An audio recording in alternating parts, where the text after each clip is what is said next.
The motorsports world is where legends are made, the unthinkable happens, and barriers are broken. One man harnesses the power of an industry every week. This is the General Tire Down and Dirty Show, powered by Polaris RZR, with Jim Beaver. Welcome to the General Tire Down and Dirty Radio Show, powered by Polaris RZR. I am Jim Beaver here, your host, just like I have been for almost 10 years now, keeping it locked and loaded. Welcome to everybody tuning in on Sirius XM Channel 211, Dan Patrick Radio, Sports Byline, the U.S. American Forces Network, Podcast One, Apple Podcasts, Spotify, downanddirtyshow.com, Spreaker, everywhere else you can listen to this show. Our local affiliates, man, we are all over the place. But, yes, thank you guys for tuning in. It is one hell of a big show that we've got today. We are pulling out all the stops, massive, slam-packed show delivered right for your listening enjoyment this weekend. We have none other than IndyCar owner Ed Carpenter, also Indy 500 pole sitter. Yes, Ed Carpenter is going to be on the show today. He's also my esports co-partner in our new IRX team. So we got Ed Carpenter on the show. Then we've got Kelly Crandall from Racer Magazine. She's also a podcaster herself. She's going to be calling in. We're going to dissect the NASCAR calendar. And then for you off-road fans, hour number 2 is all about off-road. Starting off in hour number 2, got my good friend Matt Martelli with Mad Media, the man behind the Mint 400, as well as this coming weekend's UTV World Championship. He's going to be on the show to tell us all about the big event coming up, some of the celebrity guests, and how you can tune in or show up and enjoy the action. And then to cap it off, we got a big one, a good friend of mine, one of the baddest dudes in desert racing, Mr. Dan McMillin, coming off an overall victory at the Baja 500 in Mexico last weekend. Dan, we got him locked in for 2 segments to talk about the world of desert racing, trophy trucks, and that epic victory that got the monkey off his back he just took a week ago down in San Felipe at the Baja 500. Probably talk a little bit about the Baja 1000 that's here to come. And, off-road. It's a crazy place right now, and we'll use Dan to help us dissect, what's going on in the world of off-road. So, yeah, let me tell you, full pack show today, pulling out all the stops, 4 guests. Also, I've got some time to take some fan questions. If you got some fan questions, hit me up. It's at JimBeaver15 on Twitter. I would love to get those questions answered in the show. If you DM me on other forms of social media, I probably won't get to them until afterwards, so we'll have to cycle those in for next week's show. But thanks to all of you for tuning in. It is going to be one great 2 hours of radio coming at you right here on the General Tire Down and Dirty Radio Show, powered by Polaris RZR. Trust me, you don't want to go anywhere. Things are just getting started cranking. Whether you're looking for a tire that balances high performance responsiveness and traction in wet and light snow conditions, excellent handling and traction in wet and dry conditions, or a summer performance tire designed with the driving enthusiast in mind, General Tire has you covered. From the all-new G-Max RS to the Grabber ATX, no matter what you drive, General Tire will get you where you're going. Learn more at GeneralTire.com. General Tire, cruising with the Down and Dirty Radio Show since 2012. You want extreme performance, reliability, and the most fun you can have on 4 wheels? The Polaris RZR brings it to you. But you don't need to take my word for it. You can take theirs. I'm Tanner Faust, and I choose the Polaris RZR because it's the most fun you can have with a steering wheel. What's up? I'm Ronnie Renner, and I choose Polaris RZR because it's the sickest, most reliable side-by-side on the planet. What's up, everybody? Heavy D from Diesel Brothers. Listen, I'm on Team RZR because it's hands down the best piece of machinery on the planet.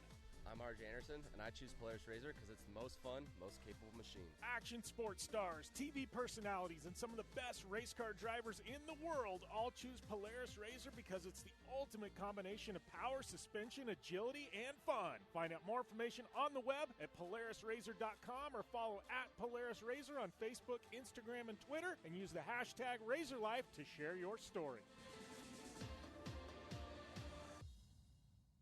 Conditions off the pavement are always changing, so why settle for a light bar that just turns on and off? The Rigid Adapt is a revolutionary new light bar that will automatically select from 8 beam patterns that range from a widespread 90-degree flood to a 15-degree spot based on your vehicle's speed. Try that with your knockoff light bar. A dash-mounted controller allows the user to toggle between adaptive mode, beam patterns, and RGBW accent lighting. With Adapt, it's easier than ever to own the night. Looking to have some fun on four wheels? Dirtfish Rally School has you covered. Packing as much adrenaline and adventure as you can handle into high-performance all-wheel drive and rear-wheel drive Subaru rally cars is where the fun begins at Dirtfish. Just 30 minutes outside of Seattle and Snoqualmie, you'll get a chance to train up to 3 full days with some of the country's best instructors and be put through the high-octane rush of rally on mud, dirt, and tarmac. Get started today and call 425-888-7715 or visit us online at dirtfish.com and use code 911 for a 15% discount. When looking for a new wheel for your off-road vehicle, car, truck, or UTV, the choice is easy. You choose what the pros use. Rob McCachran, Keegan Kincaid, and myself, Jim Beaver, all exclusively use Vision Wheel, whether we're dominating Baja, taking the cup at Crandall, or shredding UTVs. Vision Wheel's trend-setting designs and durability will set you apart from the competition and your friends. Check out visionwheel.com or at Vision Wheel on social media to learn more. Like what you hear? Catch all the back episodes of the Down and Dirty Radio Show on Apple Podcast, and be sure to rate, review, and subscribe. Welcome back here to the General Tire Down and Dirty Radio Show, powered by Polaris RZR. Jim Beaver here, cranking away in the studio. We have we got a big week upon us, big weekend. I mean, we got IndyCar racing. We just got done with the Baja 500. Heading into the UTV World Championship next weekend that I will be racing.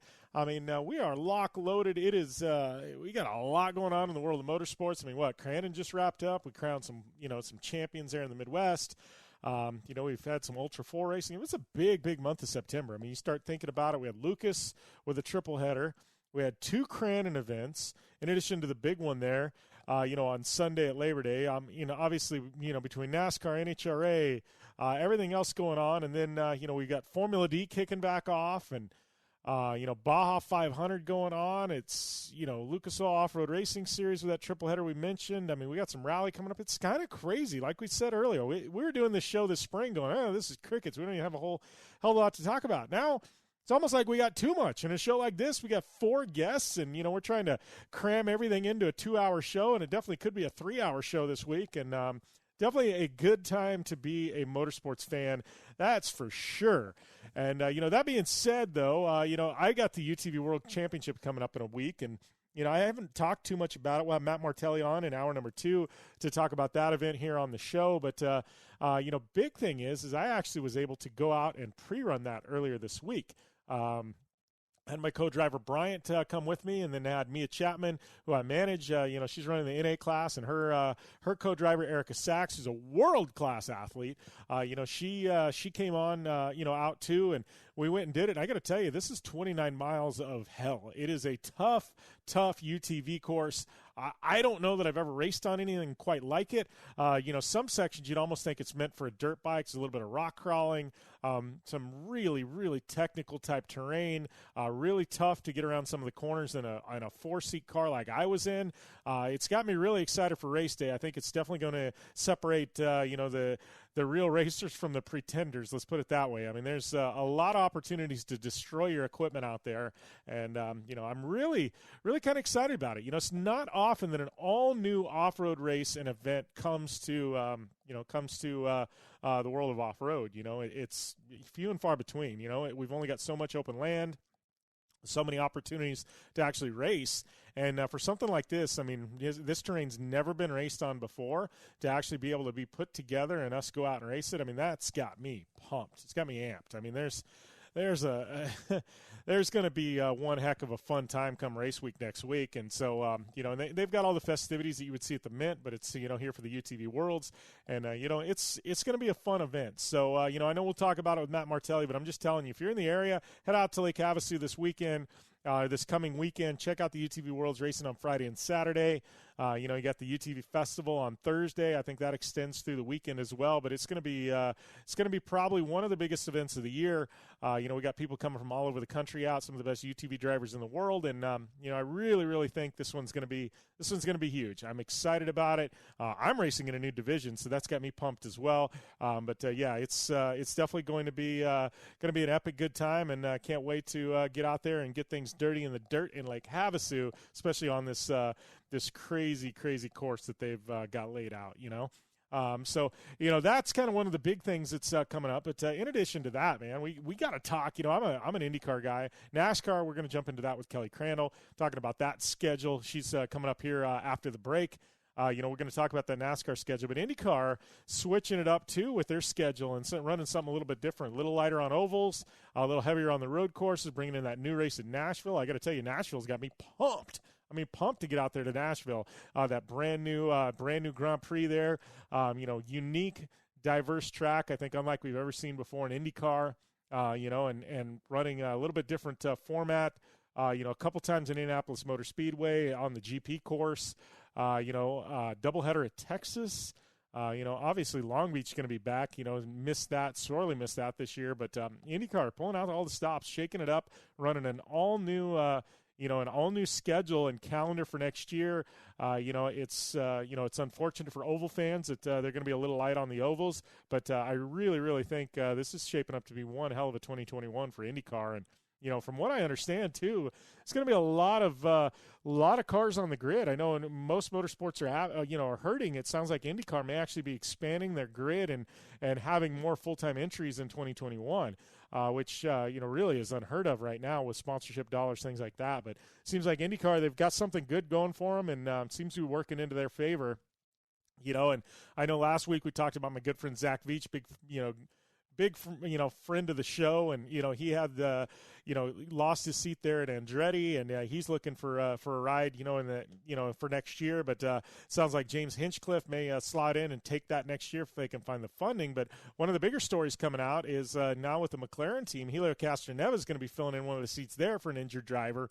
And here you've got a legend, one of the greatest of all times, and Helio is going to be running in that McLaren car. I mean, first time we've seen him in forever run anything that wasn't a Penske car. I mean, Penske pretty much defined his career, but now we're going to see him in, in that McLaren, which I think is interesting. You've got one of the youngest guns who's in a fight for this points championship paired with a veteran potentially next year of Helio Castroneves' caliber. And man, you want to talk about good things coming out of that program. I could see massive things happening, for that program.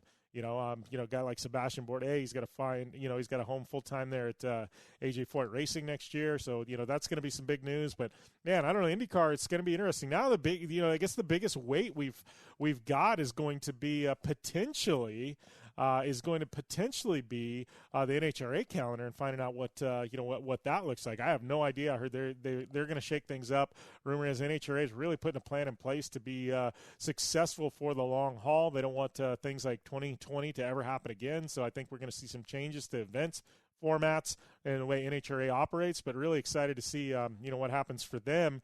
And then, it sounds like Lucas Oil Off-Road Racing Series. Little rumors I've heard potentially is that, Lucas Oil is going to go to a spring series and run 3 races, but it's going to be 3 triple-header weekends. So 9 total rounds of racing over 3 weekends in the spring.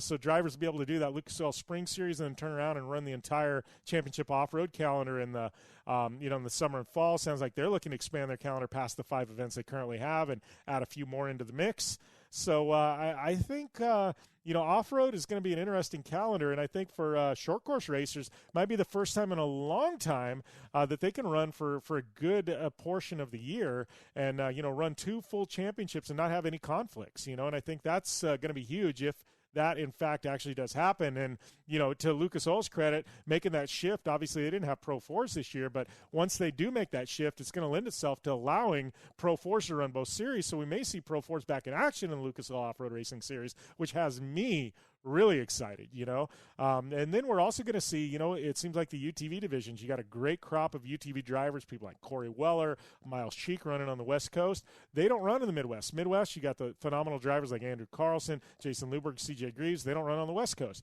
Now maybe we're going to see this super series of UTVs going back and forth across the country doing battle, and that's got me excited, as a UTV fan and a fan of that discipline. So I don't know, not only that, that, we've got Dakar news coming out of Polaris RZR. We talked about it last week. Now all of a sudden the driver roster was announced earlier this week. I mean, we got Wayne and Kristen Matlock and Craig Scanlon. They're going to be manning the Team RZR at the Dakar Rally. So we've got that big story with those three huge athletes. I mean, this is a massive show. We got a ton to talk about today, and we're just diving into things. So coming up after the break is going to be Kelly Crandall. We have an IndyCar team owner and driver, Ed Carpenter, and then Matt Martelli and Dan McMillin, all here on the General Tire Down and Dirty Radio Show, powered by Polaris RZR. Your life demands a tire that provides durability, comfort, and performance, and that's what General Tire delivers for you. From the all-season grip of the Grabber UHP to the comfort and on-road manners of the Grabber HTS to the durability and off-road traction of the Grabber AT2, General has a tire that will help get you where you need to go. So let us take you on your next big adventure. Tweet us at General Tire, hashtag anywhere is possible, because with General Tire, anywhere is possible. Don't just shred your way through any off-road rugged terrain. Get into gear with GSP XTV and let us redefine your adventure. The GSP advantage of quality and performance sets a standard for UTV axles. We strive to provide premium ATV and UTV axles to keep you shreddy ready. Kick up some dirt and get in the driver's seat with GSP XTV. With over 35 years of experience, drive with a company you can trust. Drive with GSP. For more information, please visit us at gspxtv.com today. You're listening to the Down and Dirty Radio Show, powered by Polaris RZR. All killer and no filler. Welcome back to the General Tire Down and Dirty Radio Show, powered by Polaris RZR. I'd like to welcome my good friend, fellow podcaster, Kelly Crandall with Racer Magazine to the show. What's going on, Kelly? Here you're on the road to Talladega. Yeah, about to be here soon. Another exciting weekend now that I can take a break from writing all this schedule news. So I'm ready for racing once again. Yeah, well, and schedule news, I guess that's the big thing. I told you, I said, I text you and say, we got to get you on this week because, wow, I got to say, this is probably the first time in a long time I'm really, really excited about the NASCAR schedule. Not saying that I don't get excited about NASCAR, but the schedule's been pretty vanilla the past few years, and I got to tell you, this one's got me excited. They threw everybody for a loop. Yeah, the word that Ben Kennedy and Steve O'Donnell used the other day was bold. They used that a few times, bold. And they wanted to really evolve the schedule and shake it up. And they've been talking about this for the past couple of years, but haven't really done it. I think normally when the schedule would come out, it'd be a date change here or a date change there, but all the tracks have been the same for years. I mean, 5 years, 10 years, 15 years. I mean, you can go online and pull up the schedule from 2004 or 2000 or whatever it is. And by and large, the schedules are mostly the same when it comes to the racetracks. So to actually see them move races, to bring in new venues, to change a format like at Indianapolis or Bristol with the dirt, I think they should get a lot of credit because they actually have now taken the step to make the schedule different. This is going to be completely different than what we've seen the past couple of years. Well, and I think, I guess we can kind of break this down a little bit because I definitely want to key in on Bristol Dirt at some point. But I think the biggest thing for me is a fan of motorsports in general is like when they made the call for the Roval at Charlotte. It was something different. But I think a lot of people went, well, if you're going to add a road course, and I know there was kind of, it was Charlotte, there was already a date there, but a lot of us go, if you're going to add a road course, we've got these amazing facilities in this country that don't get used but once or twice a year. Why aren't we going to Road America? Why aren't we going to Circuit of Americas? And I know there's a lot of politics involved, things like that, but I feel like NASCAR took that to heart, and now it took them a couple of years, but now we're seeing some of the best road courses in the country, some of them in the world, now being put on the NASCAR schedule. Like, that's got me excited, and not only that, but we've gone from 3 to 6 now. This is huge. I mean, there's a complete different dynamic into the way that teams approach the NASCAR series, because the road course is kind of, it was one of those where, yeah, they were important, but they weren't really that important because it was only 2 races on the calendar, but now 6, that's a big chunk. They've got to really concentrate on their road setups.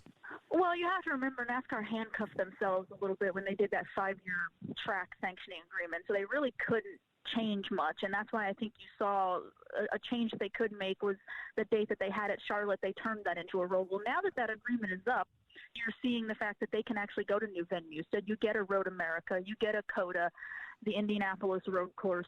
So, yeah, to their credit, they knew they had to wait kind of until this agreement was up to really start making bigger moves, but they tried to kind of appease people by throwing the Roval in there. It was something different, but there was still that call for, you know, we need more of a balance on the schedule between intermediates, road courses, and short tracks. So I think right now it's definitely a move in the direction of the road courses because we've doubled those. And the biggest thing to take in is that Steve O'Donnell said, you know, look, we're not done. There's still 2022 they're already looking at and beyond. So for the people who are saying, well, it's great we've got all these road courses, but what about short tracks? What about really kind of balancing this schedule out between all of these, you know, these three different types of racetracks? That's probably coming. That's the next thing. So, yeah, you now have to take road courses a little bit more seriously. You're going to have to definitely pay more attention, be more prepared. They're not just one-offs anymore. You know, they're not something that is unique to the schedule anymore where you'd show up once or twice a year and you know, just hope for the best. Now these teams really have to be prepared and incorporate this into their schedule, into their planning, into their prep, and be ready for it because they're a large chunk of the schedule. Well, you know, and I want to talk about, you know, one of the I guess the surprises, and it's been rumored for a while that NASCAR was looking at possibly, you know, going to Bristol Dirt. And I know there's been a big fan outcry for it, and NASCAR said that's part of the reason, you know, they listen to the fan base. But you know, this is the first time, and I don't know, I mean, we're talking decades at this point, lots of decades, that NASCAR at the Cup level has had a dirt track on the schedule. And obviously we know trucks have been running at Eldora for a few years, and it's always, you know, well tuned in on TV and because it's something different. But, you know, this is, wow, Kelly, I mean, this is big. You know, we talk about road courses. Yeah, there's a little bit of change. But going dirt track racing for NASCAR at the Cup level, I mean, this is a massive, massive change and a different approach for these teams for that one special event. Absolutely. It's going to be really unique. It's going to be different. It's going to throw these teams for a loop. It's going to keep them on their toes for sure, and especially the drivers. I think it was, 1970 was the last dirt race, I believe, or I could be wrong. It might be even longer than that. I think it was Richard Petty in Raleigh, North Carolina. So it's been quite a while. You know, Bristol has done it before. They hosted the World of Outlaws in 2000 and 2001, so they feel very confident that they know how to transform the racetrack into a dirt track. So they've got that going for them, and they think that this is the place where the Cup cars will put on a good show. I'm trying to be optimistic. I'm trying to go in open-minded. I don't know exactly why we have to put Cup cars on dirt, but again, I appreciate the fact that we are trying to shake things up. We are trying to do things differently and, you know, give these teams a little bit of everything to navigate to be the best in any given season. So Bristol Motor Speedway did cite that it was fan demand as to why they are doing this. They said they've had people ask for this for many years. So now they've got it, and let's see how it works. So I'm trying to be optimistic. I know it is going to be exciting. There's going to be a lot of people who are going to tune in because it's something different and something new. You know, dirt racing fans are going to probably be very interested to see how NASCAR pulls something like this off. And again, it's the first time in a very long time that the Cup Series teams and drivers are going to have to deal with a scenario like this. So once again, why not? It's going to be exciting, and just try to, like me, just try to be optimistic and positive about it. Yeah, well, and I know, you know, one of the other big stories coming out is I feel like NASCAR, they've had so many big stories the past week or two pop up. And I mean that in a good way. I mean, there's so much positivity coming out of 2021 and looking at the future. And I mean, you know, if there's been one organization that somehow figured their way to maneuver through this pandemic and get people excited about next year, it's definitely NASCAR. But I want to talk a little bit about one of the biggest news in all of sporting, you know, this past month was the announcement that Denny Hamlin, Michael Jordan, and Bubba Wallace, they have a new Cup team. I mean, what's your take on this? I mean, I don't know how this can be bad. I mean, I'm looking at this going, I know Michael Jordan's had, you know, he's had, I think, AMA Superbike teams in the past. He's been involved in motorsports, big motorsports fan. Obviously, Denny, he's, you know, one of the current generation stars of NASCAR. And then you bring in Bubba Wallace, who, you know, by and large is probably one of the future stars of NASCAR. Obviously, you know, his stock has definitely increased over the last season or two. But, you know, I'm looking at this as a big play. I mean, this is going to bring a lot of new eyes into NASCAR, I think. Well, that's the hope, right, is that attention like this and news like this is going to reach more than just our bubble. And I think we've already seen that, because even with the announcement, which didn't have many details to begin with, other than Denny Hamlin, Michael Jordan are going to be the team, and Bubba Wallace is going to drive for them, it was already reaching mainstream media and websites and news organizations that normally probably wouldn't write an everyday NASCAR story. So that right there gets the buzz rolling. Now they can keep that going when they announce a car number, when they announce sponsors, when they announce their manufacturer and their team name and all this other stuff. They can carry that forward to really create a lot of attention going into next year. So I don't think it's a bad thing. I'm going to be curious to see how this looks long term. You know, I definitely think, to your point, it's going to put some eyeballs on the sport, and everybody's going to be curious of how it goes. And you know, definitely when you have Michael Jordan, who is a legend in the NBA, coming into NASCAR, and you know, a lot of talk this year about inclusion and making this more open, and you know, for black people and black fans and black drivers and all this. And it's just, that's a perfect combination. But I want to look long term and hope that it stays that way. Hope that this is a good thing for the sport in the long run, and it's not just one of those where everybody gets excited at the start of this and it kind of peters out. So, you know, hopefully they'll be competitive, that they'll get the right cars and the right equipment and the right people in the right places, and it can actually be a team and be a storyline that is consistent week to week, is a good thing week to week, has people talking week to week, and that would be the best way to keep people interested in the sport. Yeah. Well, talking about, you know, exciting news, I mean, obviously we are in playoffs right now with NASCAR. You know, this is crunch time here. I mean, obviously we're, you know, down to the round of 8, or excuse me, the round of 12, and we're going to Talladega. Kurt Busch coming off a big win there at Las Vegas. I mean, what do you think over the next 2 rounds, or the next 2 races? I mean, we've got Talladega, we've got Charlotte, we've got the Roval, as we talked about. You know, I know Kevin Harvick's got a lot of momentum, but Kurt Busch taking that first victory there of the round of 12 in Las Vegas. What do you think we've got upon us here at Talladega and then at the Roval? I mean, 2 vastly different tracks back to back. Well, 2 vastly different tracks and 2 wild cards. I think that goes without saying. I think the wildness of the Roval the last 2 years has proven that it can definitely shake things up in a hurry. So, and we know Talladega is going to do that. I mean, that's just natural. So I think this is wide open, to be honest with you. I know Kevin Harvick and Denny Hamlin have very healthy points gaps going into Talladega, but that could be wiped out this weekend. You know, one big crash or lack of stage points or whatever it may be, and somebody else like a Kurt Busch, you know, maybe an Eric Almirola or Austin Dillon, somebody goes and takes advantage of it, and it's really going to keep turning this playoff grid on its head. So I think it's great for the sport that we have these 2 races coming up that really are going to keep things wide open. It's going to keep the drivers on their toes. Nobody but Kurt Busch, as for right now, can breathe easy and enjoy what's going to happen. So I think Talladega will be typical Talladega. I really expect it to shake things up.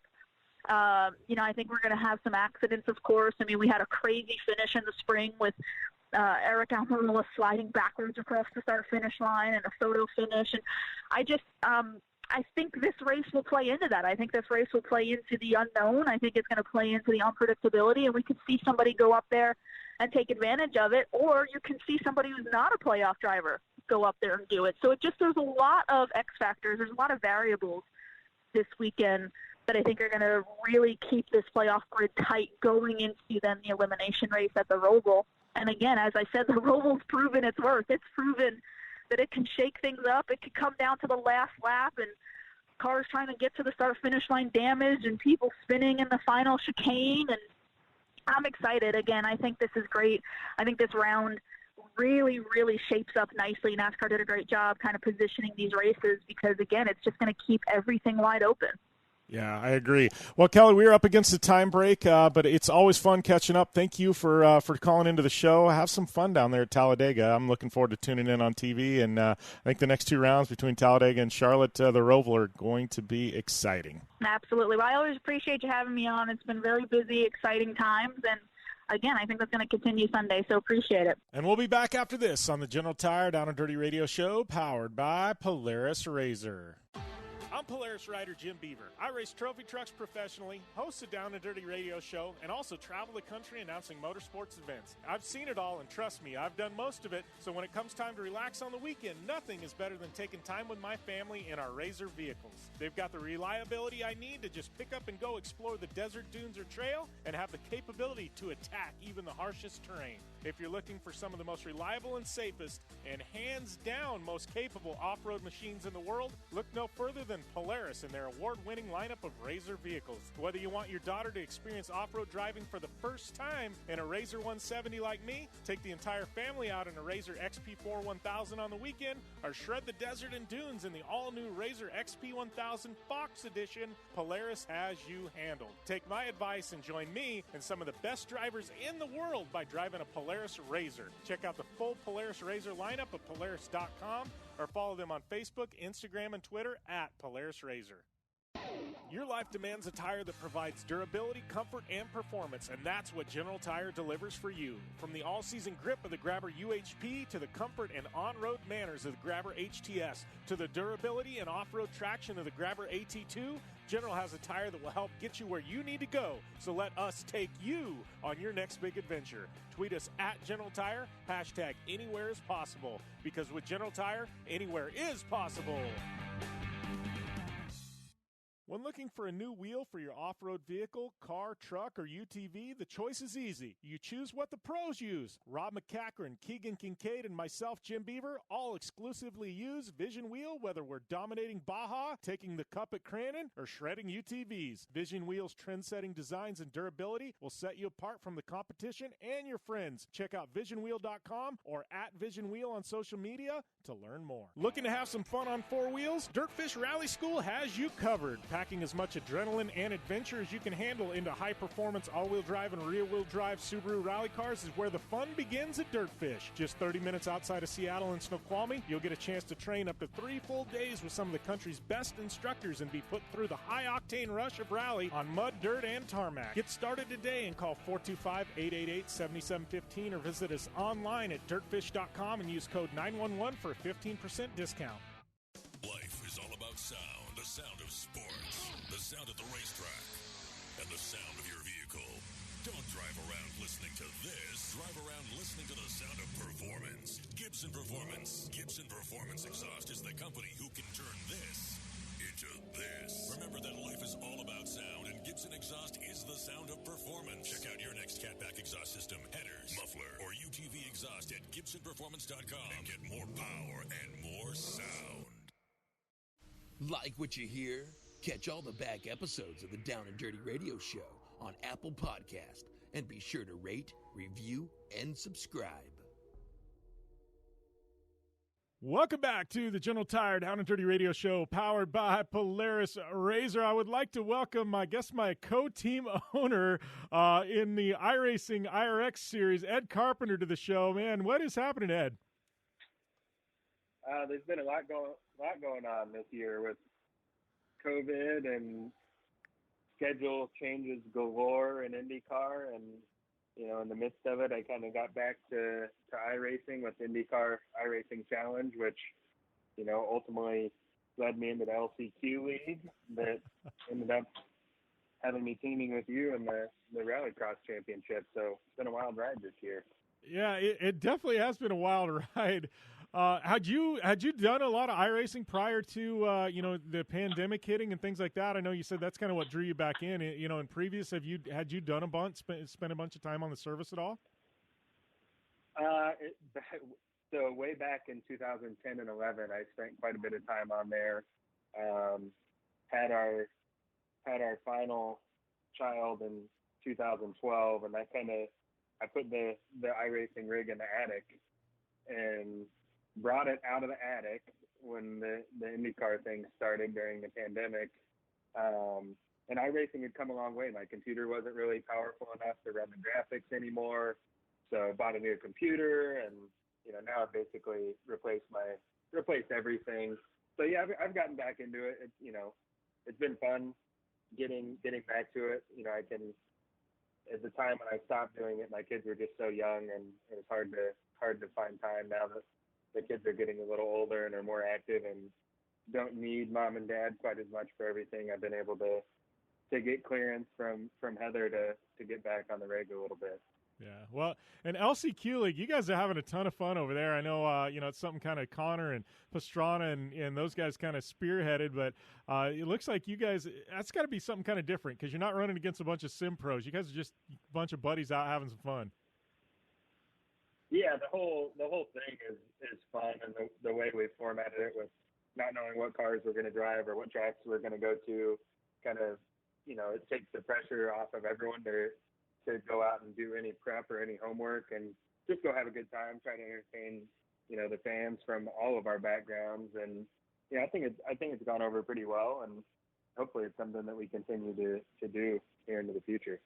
Yeah, well, I know now all of a sudden you've shifted not only IndyCar team owner, you're an esports team owner, man. I know you and I kind of collaborating on this IRX series, but I guess the good news is we got Connor in the top 10 to kick things off, so that's not a bad thing. Yeah, it was great.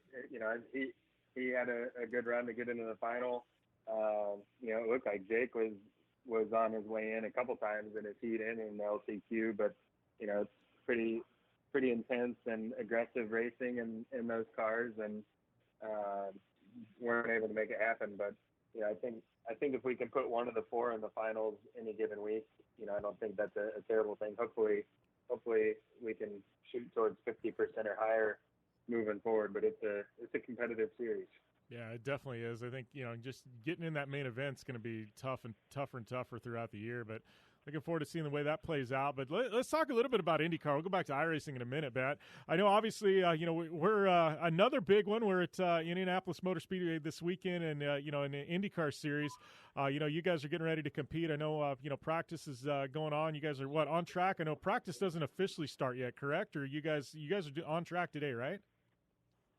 Yeah, we practiced right out just about an hour from now. You can catch that on NBC Gold. And then we qualify at like 6:20 tonight. So it's a long day here at the Speedway, but not complaining. The sun's shining. We've got fans here, and got a doubleheader to lead us into the weekend. Yeah. How tough has it been on you specifically? I know it's been tough on the drivers, but you double as a driver and as a team owner. I mean, as a team owner, you've had some challenging years, but how, in the big scheme of things, how much more challenging has this year been with everything that's gone on to keep sponsors happy, drivers happy, get the team on the grid? I mean, this has been it's had to been a stressful year for you, Ed. Yeah, it's been tough. I've had other years that are stressful just because you're maybe having an issue or don't have enough sponsors or driver changes, this, that, or the other. But this year you're stressed and you don't even know what you're stressed about half the time. It's been tough in the sense that it's been so unpredictable. There's been, like, Mid Ohio, for example, we were racing there, and we didn't know for sure we were going till the week of the race, or because we weren't going to be able to go if we didn't have fans. So just dealing with the unknown and trying to plan for the unknown, communicate all of the unknowns to our sponsors and trying to keep them engaged. It's definitely been a challenge. I think, coming out of this year, I think it's gonna put us in a position, I think, do an even better job down the road for our partners, just because we've had to get creative and do some unorthodox things to try to deliver some value to the partners. So I think everyone's pretty eager to hopefully have a more normal 2021 and, really be able to start capitalizing on the momentum that we had coming into this year.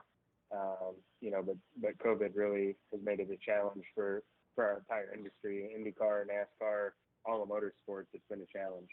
Yeah, well, and I think that's kind of one of the key points. I know I've learned on the off-road side with our program, but you'd mentioned, I guess the originality we've had to get really creative, to be able to deliver, partners value. And I think the biggest thing I've taken away is I think it's actually one of the good positives that's come out of this is now us as team owners and stakeholders in some major motorsports series, things like that. Like, I feel like now we've got more arrows in our, arrows in our quiver, or however you want to put it. But I feel like we've got more ammunition, you know what I mean, to use to help partners in the future. And I think that's probably one of the positives that has come out of this is I think we've all, I don't want to say it's going to be easier to deliver ROI, but I think we've learned that there's a lot more ways than we thought of to deliver ROI to partners. Yeah, exactly. I think we've had to get creative. Has it been able to make up for what we've lost by not being in front of fans and, not being able to entertain, the number of guests that we normally would, the ways that we've tried to overcome that, haven't been able to make up for it, but I think that it's going to be some nice supplemental, things that we'll be able to continue to implement, when we are back to a normal schedule to go, add on to the ways we've operated in the past. So it's a challenge. I can't wait to get to a regular season. It's kind of hard to still wrap my head around that we've only got 2 race weekends left here. The whole thing kind of was a blur just with how wild it's been. But looking to finish off strong. We really need the 20 car especially to finish off strong to put us in a better spot in the points for the overall IndyCar stuff, and hopefully we can make that happen. This is the Indy road course here has been a competitive track for us as a team, and we've always had fast cars at St. Petersburg as well. So hoping to be able to end the season on a high note, hopefully get one of the cars a win. If not, at least get the cars on the podium will be a big boost heading into the off season. Yeah. Well, all that being said, heading into the offseason, looking at next year, I know one of the biggest, news bites coming out the last couple of days is the 2021 IndyCar schedule, and this looks vastly different than some of the schedules we've seen in the past. I know, ovals we're running a little bit less, which unfortunate for a driver like you who specializes in the ovals, but, doubleheader at Texas. We've got that new event in Nashville. I mean, this is, it's definitely a vastly different calendar than we've seen in the past, Ed. It is, and unfortunately, I was expecting that a little bit with just some of the challenges that are bleeding over in the next year that we've dealt with this year. For sure, I'm bummed that there aren't more ovals on the calendar. But Indianapolis is still here, which is what gets me out of bed every morning. There are positives. Nashville is going to be a great event. We have nine of our races on NBC next season, which is a positive. But it's definitely a different look. Lost a couple venues and picked up a new one. But I know it'll be an exciting season nonetheless. But hopefully, as we move forward, we can get some more ovals back on. Definitely going to miss Iowa. In my opinion, it was probably our most exciting race of the season every year consistently. So really, really bummed to see that one go. But hopefully, we can maybe find a way to get it back on there someday. Yeah, well, and I think there's all kinds. I know NASCAR's not going to be running there either. It's kind of a weird situation there with Iowa. But looking at the rest of this year, obviously we've got the race there at Indianapolis on the road course this weekend. Obviously, Indy as well as anybody. What's it going to take to qualify up front and put one of the cars on the box this weekend? I think we're coming in here with a pretty good package. Connor qualified 8th when we were here early in the season. The conditions are quite a bit different. It's way cooler than it was then. We've got quite a bit more downforce. The race distances are a little different, so that'll mix up the strategy. But definitely going to need to, we need to be starting in the top 10, if not the top 6. And then I think both guys will be in good position to go out and make something happen. So we get 1 75-minute practice, and we qualify this evening for what will be qualifying for race 1, and hopefully we put ourselves in a good position. I know Connor and Renus are both feeling pretty confident with what we have here, but this is one of those races where you'll see the top 10 probably divided by a tenth of a second or less. So you really just got to nail the lap. It'll be the fast time in qualifying should be on the first lap of the red tires. So when you have that pressure of knowing your optimum lap's going to come on 1, you just really got to focus and nail that lap. Yeah. Well, here's the question. I mean, obviously Indianapolis Motor Speedway, You specialize in ovals now. You haven't really run a lot of road courses for a few years now, but any itch when you're at Indy, you see this road course. I mean, it's Indianapolis Motor Speedway. You grew up around the place. I mean, is there ever any itch to jump behind the wheel at the road course there? I get the itch all the time, but I know that I've got good guys in the cockpit, and I'm going to rely on them to go out and do a good job. Hopefully we can get a win at Indy, one way or the other. Obviously, we want to win in May on the oval, but I'll take a win across the yard of bricks going the wrong direction too. Yeah, definitely. Well, Ed, it's always fun catching up. I know you guys got practice and then qualifying later today, my friend. I know obviously we'll be in touch. We got a rallycross program we got to get on top of the box this season too. Exactly. I think I'll be on practicing for the Daytona event here the next couple of nights. So be running some of the All-Star races leading into the regular championship. So looking forward to that, and with how few ovals there are next season, I may get some more sim time in than what I even expected. I think the ratings for sim racing rival some of the TV stuff now online, and I'm looking at this going, I think there's actually some truth in that I think there's some of the really good, race car drivers might be able to double dip with sim racers and actually make a little bit of an income at it. It's kind of crazy that we've got to that point, but I do see sim racing kind of running parallels with the real world stuff at some point in the future. Yeah, it's one of those industries that has benefited big time from the year that we've had. Don't we all wish we had, some company that sells wheels, pedals, rigs, TVs, all of it, because it's hard to find stuff. Definitely a lot of people have used that to scratch the itch of racing that we were missing there for a while. But I'm happy to be doing both right now. It's going to be a fun season partnering with you, and I've got a lot to learn about e-racing, so I'll be as much of a sponge as I can. Yeah. Well, you guys, best of luck this weekend at the road course. I know I'll be tuned in and pulling for you guys, and hopefully next week we can have one of the drivers on with a winner's interview. Sounds good. Thanks for the time, Jim. All right, thanks, buddy. And we'll be back after this on the General Tire Down and Dirty Radio Show, powered by Polaris RZR. Conditions off the pavement are always changing, so why settle for a light bar that just turns on and off? The Rigid Adapt is a revolutionary new light bar that will automatically select from 8 beam patterns that range from a widespread 90-degree flood to a 15-degree spot based on your vehicle's speed. Try that with your knockoff light bar. A dash-mounted controller allows the user to toggle between adaptive mode, beam patterns, and RGBW accent lighting. With Adapt, it's easier than ever to own the night.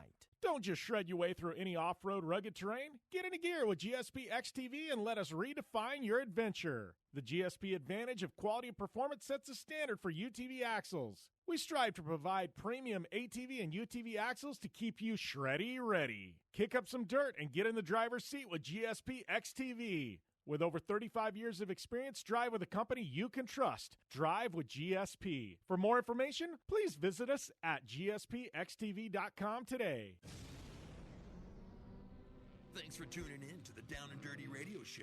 Available live online, in syndication on networks across the U.S., and available internationally on the American Forces Network. Welcome back to the General Tire Down and Dirty Radio Show, powered by Polaris RZR. Just wrapping up a packed hour number 1 with Ed Carpenter, Kelly Crandall, talking a little of everything today on the show.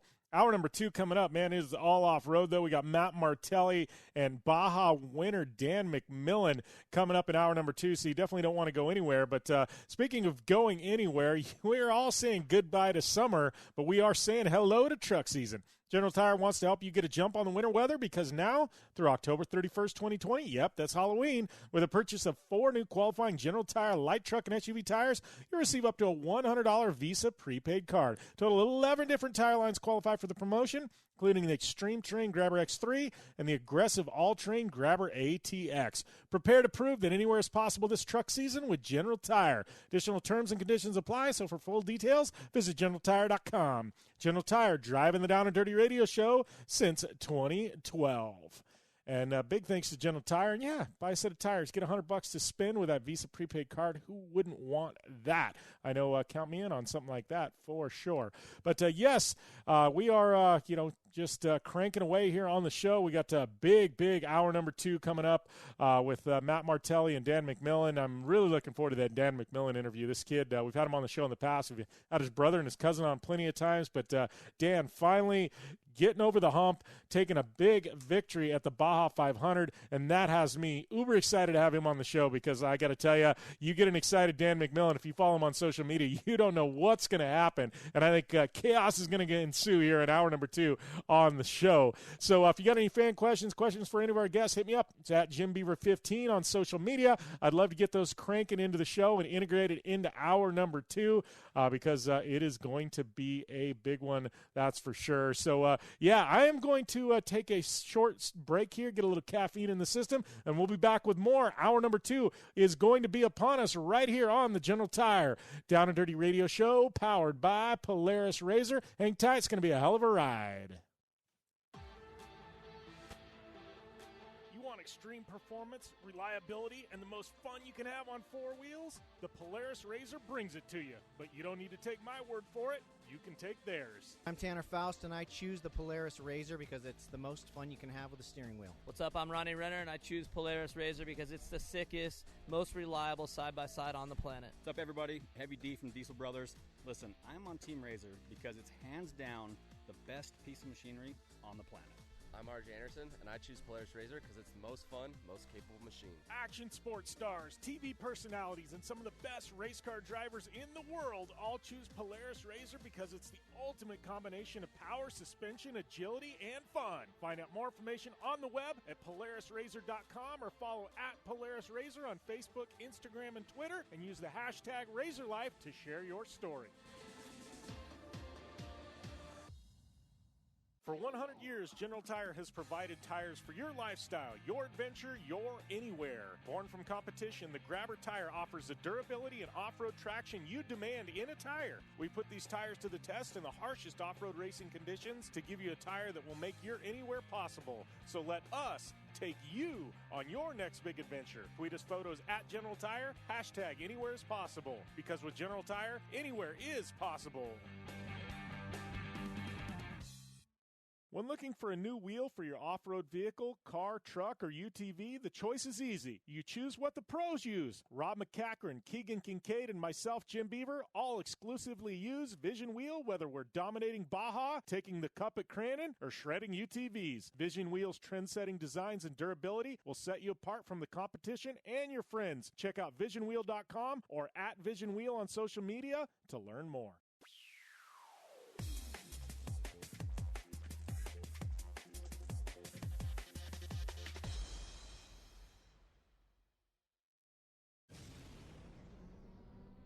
Thanks for tuning in to the Down and Dirty Radio Show, available live online, in syndication on networks across the U.S., and available internationally on the American Forces Network. Welcome back to the General Tire Down and Dirty Radio Show, powered by Polaris RZR. Hour number 2 is upon us. Yes, I got some caffeine in the system, and I am ready to go for an epic hour number 2. Thanks to everybody tuning in on Sports Byline, the U.S. American Forces Network. Big thanks to our military for all you do for our country, and everybody tuning in at downanddirtyshow.com, Podcast One, Apple Podcasts, Spotify, anywhere else you're tuning into the show live. Spreaker, we've got Performance Motorsports Network. Man, we are all over the place. Thank you guys. If you switch the dial from Sirius XM 211 Dan Patrick Radio, thanks for continuing to bear with us and get through the show, because I got to tell you, hour number 2 is not going to disappoint. Matt Martelli with the UTV World Championship in the Mint 400 Mad Media. He is on the line, as well as Baja champ Dan McMillin. He's going to be on for 2 segments, and let me tell you, this is going to be a great hour number 2. That is for sure. But before we get to that, I do have to tell you about promotion. Our good friends and our title sponsor, General Tires Running. And you know what?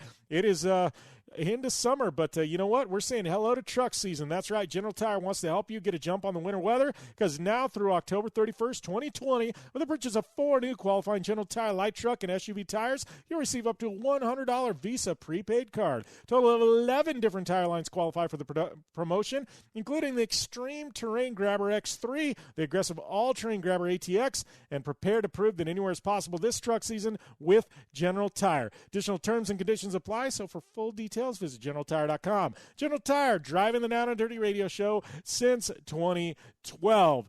Big thanks to General Tire. I'm going to get those Grabber ATXs I run on my Polaris RZR into some great, I guess, I don't want to say great, I guess the proper word would be interesting, hairy, hairball situations here in about a week at the UTV World Championships, but guaranteed they are going to survive the punishment, get me to that finish line. So, that being said, we got a couple of big guests coming up. If you got questions, once again, at JimBeaver15 on social media. If you hit me up on Twitter, I will get those answered in the show. My promise to you. And let me tell you what, on the esports front and on this radio show front next week, we're going to be dropping some bombs. I mean, epic, huge announcements coming your way right here on the show. I can't wait to roll those out. But let me tell you, if you're a fan of motorsports, if you're a fan of the show, if you're a fan, let's throw a hint out there, of whiskey, yes, you're going to want to tune in and hear that. Big things to come, and big things to come here in hour number 2. And we're going to get to those when we return here to the General Tire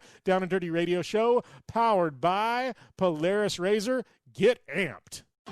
I'm Polaris rider Jim Beaver. I race trophy trucks professionally, host a Down and Dirty radio show, and also travel the country announcing motorsports events. I've seen it all, and trust me, I've done most of it, so when it comes time to relax on the weekend, nothing is better than taking time with my family in our RZR vehicles. They've got the reliability I need to just pick up and go explore the desert, dunes, or trail, and have the capability to attack even the harshest terrain. If you're looking for some of the most reliable and safest, and hands down most capable off-road machines in the world, look no further than Polaris and their award-winning lineup of RZR vehicles. Whether you want your daughter to experience off-road driving for the first time in a RZR 170 like me, take the entire family out in a RZR XP4 1000 on the weekend, or shred the desert and dunes in the all-new RZR XP 1000 Fox Edition, Polaris has you handled. Take my advice and join me and some of the best drivers in the world by driving a Polaris RZR. Check out the full Polaris RZR lineup at Polaris.com, or follow them on Facebook, Instagram, and Twitter at Polaris RZR.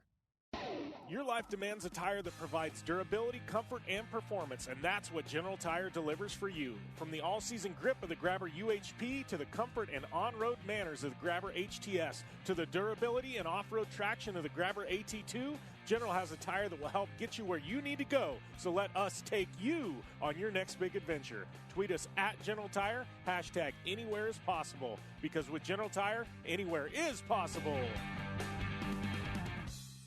When looking for a new wheel for your off-road vehicle, car, truck, or UTV, the choice is easy. You choose what the pros use. Rob McCachran, Keegan Kincaid, and myself, Jim Beaver, all exclusively use Vision Wheel, whether we're dominating Baja, taking the cup at Crandall, or shredding UTVs. Vision Wheel's trend-setting designs and durability will set you apart from the competition and your friends. Check out visionwheel.com or at Vision Wheel on social media to learn more. Looking to have some fun on four wheels? Dirtfish Rally School has you covered. Packing as much adrenaline and adventure as you can handle into high-performance all-wheel drive and rear-wheel drive Subaru rally cars is where the fun begins at Dirtfish. Just 30 minutes outside of Seattle and Snoqualmie, you'll get a chance to train up to 3 full days with some of the country's best instructors and be put through the high-octane rush of rally on mud, dirt, and tarmac. Get started today and call 425-888-7715 or visit us online at dirtfish.com and use code 911 for a 15% discount.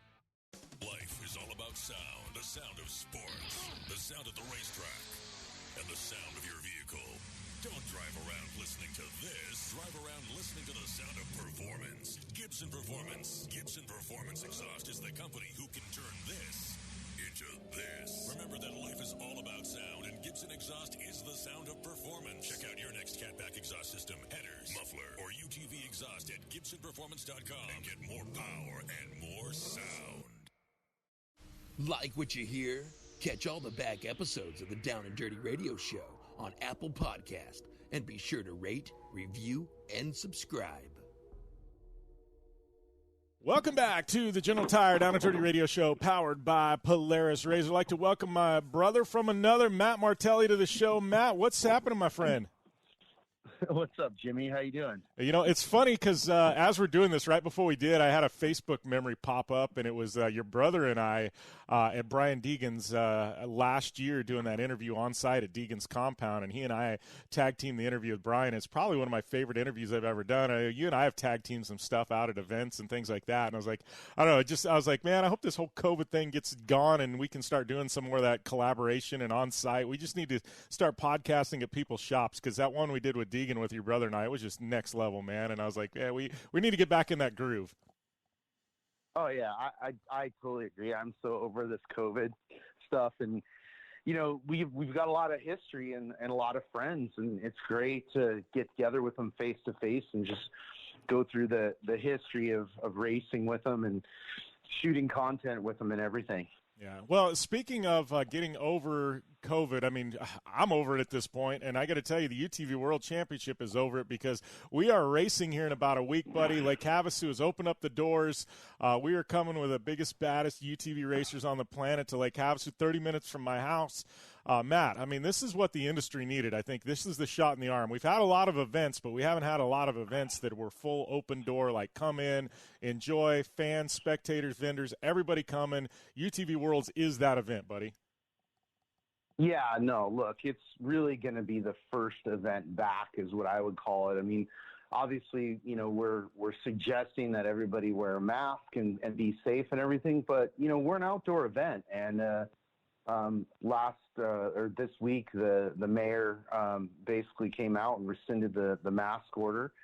They've had 0 cases in the city, and you know, again, we're an outdoor event, so you know, we're telling everybody to be safe and follow the protocols. But you know, let's go racing, man! It's time. Everybody wants it. Everybody needs it, and yeah, I'm super pumped to unveil the new course and the new location. You know, my brother and I have been working on this for years, and we finally got it done. And you know, fortunately, the timing works for us. You know, works for everybody actually. So we're excited. It's gonna be a big event. We have, you know, basically 20 hours of live streaming that we're gonna do. Everybody's seen our live stream that we did with the Mint 400. We're gonna be doing a similar thing at the UTV World. So. Yeah, I'm ready. I head out to Havasu tomorrow, and then I'm there for the duration. So, you know, I love doing this, and I'm super excited to share this with everybody. Yeah, well, and as somebody sitting here that's actually got a sneak peek at the course that you guys are going to unveil this weekend, I got to tell you, Matt, like I've had a few people ask me, you know, about the course. I'm like, it is unlike, and you know, people use this all the time, but I'm literally, I'm saying it right here, and I'm 100% truthful. Nobody has ever raced on a course like this ever in a UTV. Hands down, hasn't happened. Yeah, listen, absolutely. I mean, one of the reasons that we chose Havasu is because of its unique terrain. You know, it has a very good mixture of everything. And, you know, I don't feel like UTVs have been really tested. They're a very versatile platform, and they can do a lot of things, and they have a radical approach angle. So, you know, this course is specifically designed for UTVs. You know, bigger cars couldn't do it. You know, bikes could do it, but, you know, I don't think it'd be I guess it would be a super fun bike course, but man, it is going to be a fun UTV course. It has rocks. It's got sand. It's got a little, you know, rock crawl section in it. It's got some narrow canyons. It's got some wide washes, lots of room for passing. You know, we're letting everybody pre-run so they can have a good look at it and figure out where their alternate lines are going to be. So, you know, it's got a little bit of everything. I'm pumped. I think everybody's going to be excited about it, but you are going to have to earn the win. You're going to have to earn the finish. This is not put the pedal down and cruise to the finish race. You know, you're going to have to do the work. Yeah, you know, and I was thinking about this after I got done, you know, running the course, and I said, look, There's sections of it that remind me exactly of Parker and the Parker 425. Then there's sections of it that remind me exactly of, you know, even like Mike's Sky Ranch loop in certain areas. And then there's areas that, could even be a little bit of, Johnson Valley and bits and pieces of the KOH course, and I'm like, so take Parker, take Mike Skyranch and the Baja 500 and take KOH and mix them all up, and that's kind of what this track is, with probably some stuff thrown in from other areas of the country that I don't even know, Yeah, I mean, look, I think the only thing, we were talking about this the other day, the only thing we don't have in there that we would love is the water crossing, right? Yeah. But I think you're absolutely right. And because of all the time you've spent racing trophy truck and racing UTV, that there's just some courses that you're like, man, that was fun. It was challenging, but it was a lot of fun. And that's what this course is. So, no, I'm pumped. To be honest, I wish I was racing, because this is the type of race course that I love. Well, and the funny thing is, my first thought is when I was going around it, I was like, this is a course that, let's put it this way. If I got to go out in my UTV on a Saturday or Sunday, I don't want to go and race it on there or drive it on the Mint 400 course. If I'm recreationally driving, I'm not going to do that. But, this course, this is something, these trails and stuff, this is something on any given weekend I would want to go and take my UTV on. Not saying they're easy. I'm just saying I would want to take it out here and do this, Yeah, I mean, I've been around this course probably 30 times, right? And it's fun, and it's a good, it's a good first year course. I mean, the BLM has already agreed to give us the 60-mile loop for next year, so it'll be an even bigger loop next year, which will allow us to put more racers on the loop safely, and get some bigger, faster sections in there where we'll hit our top speeds. But this 30-mile loop, it's pretty badass, so again, it's like, I'm really excited. The goal of this event was to bring everybody in UTV racing together, but to really show the short course guys, and the kids how cool desert racing is, how much value you get back as a racer from racing in the desert. Yeah. Well, obviously, we've got the race going on, but we've got the festival. We've got a lot of vendors coming in. I know, there's, you've got the live stream for people who can't make their way out. I mean, give us the full details. People who want to come out on site. I know between Lake Havasu and Parker, still a lot of hotel rooms available. Welcome everybody. You've got a camp area. There's a lot of campground areas around Lake Havasu and even Overflow and Parker. I mean, obviously live stream. Give us the details on that, Matt. There's a lot for people, whether they want to be on site or virtually, sitting at home. Yeah. First off, all the information is on UTVWorldChampionship.com. So just head over there if you have any questions. But yeah, to run it down, if you're going to come, into town to spectate or to race, there's still hotel rooms available. There's Airbnbs available. On the website, we have several companies that rent campers. That's what I'm doing. I'm staying down by the water with a bunch of friends in Cattail Cove. So, come hang out with us. If you can't make it out, watch our live stream. Our live stream will be on Friday and Saturday, and we'll cover basically every race. So you're going to be with us on Saturday because you're racing on Friday. So that's going to be, unparalleled coverage of UTV racing. Everything we do, we try and take it to the next level, and we've done it again with this. We've implemented some new technology that allows us to put cameras in remote spots. And, we're going to have a combination of ground camera and drone footage from this race. And then, our talent desk, just like we had at the Mint 400. Sorry to cut you short, Matt, but we have to take a short commercial break. Conditions off the pavement are always changing, so why settle for a light bar that just turns on and off?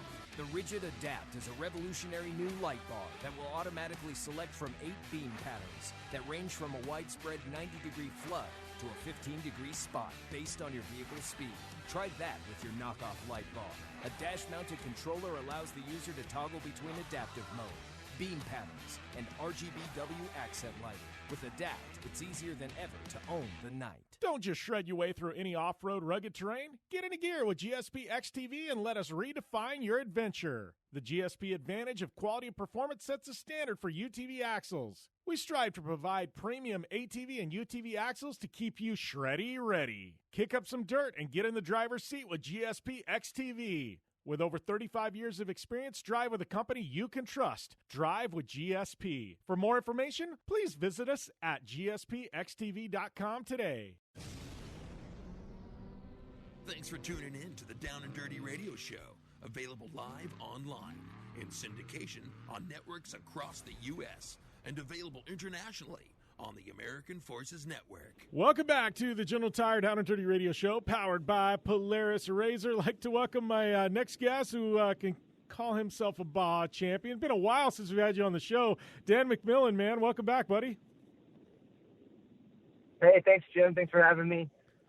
Still doesn't feel real, but yeah, we came home from San Felipe at Baja 500 champion, and Justin Bean Smith and I are super excited.